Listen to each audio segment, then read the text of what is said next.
So, I am supposed to be doing other things. With the free time I have on my hand, I could be doing some prep work for the next semester, taking care of my health, preparing for student association meetings, or preparing for the upcoming Lunar New Year. However, while I was shouting through the city with a little funkin' soul the other day, I found out that 365 days has been translated into German.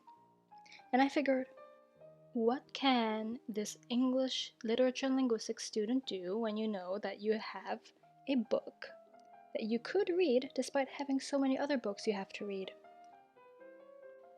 I didn't buy it, I got it with some payback points so I wouldn't spend money on it, and by doing so I also ruined my book suggestion algorithm, so I hope this torture actually is worth it. So without further ado, I give you a slightly short review on 365 Days. Now, 365 Days is an erotic romantic drama written by Blanka Lipinska, which has an infamous movie adaptation that went viral around this time last year, and with Valentine's Day coming up, I'm sure some people will be coming back to that movie. I can already see all of those icy red TikToks. So the book follows Laura Biel as she spends her 29th birthday in Sicily.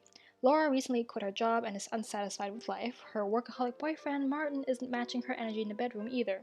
She's then kidnapped by Massimo, who wants her because he hallucinated her while he was in a coma after a shootout which takes his father's life and leaves him the head of the mafia business.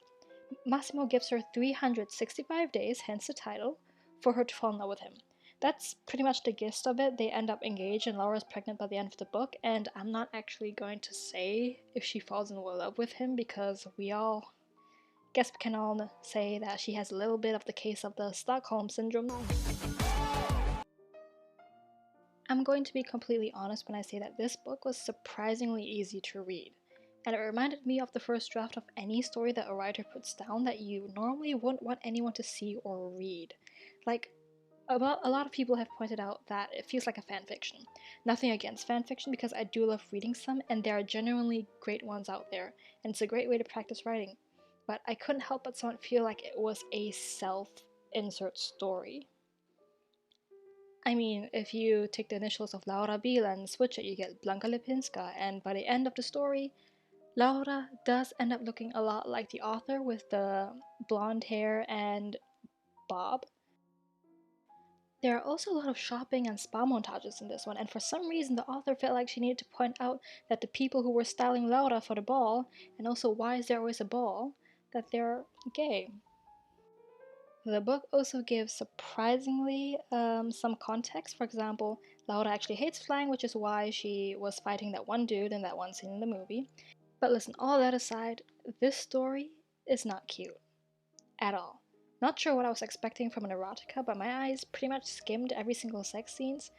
But the ones I did read in the beginning weren't written that great, and they were the biggest red flags out there. I spent a lot of time during the story highlighting the red flags and taking notes about them. I mean, obviously, he kidnaps her, but he also threatens her family if she doesn't stay, while giving her some freedom.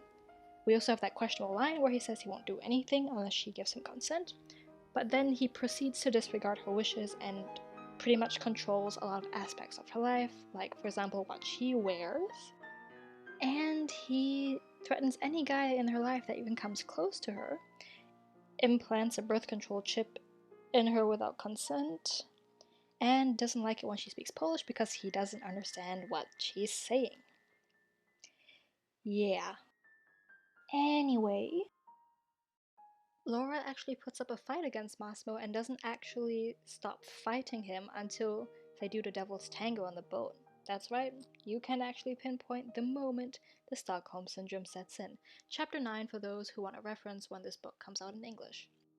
Now, if you're watching or reading 365 Days for the shits and giggles like I did, go ahead.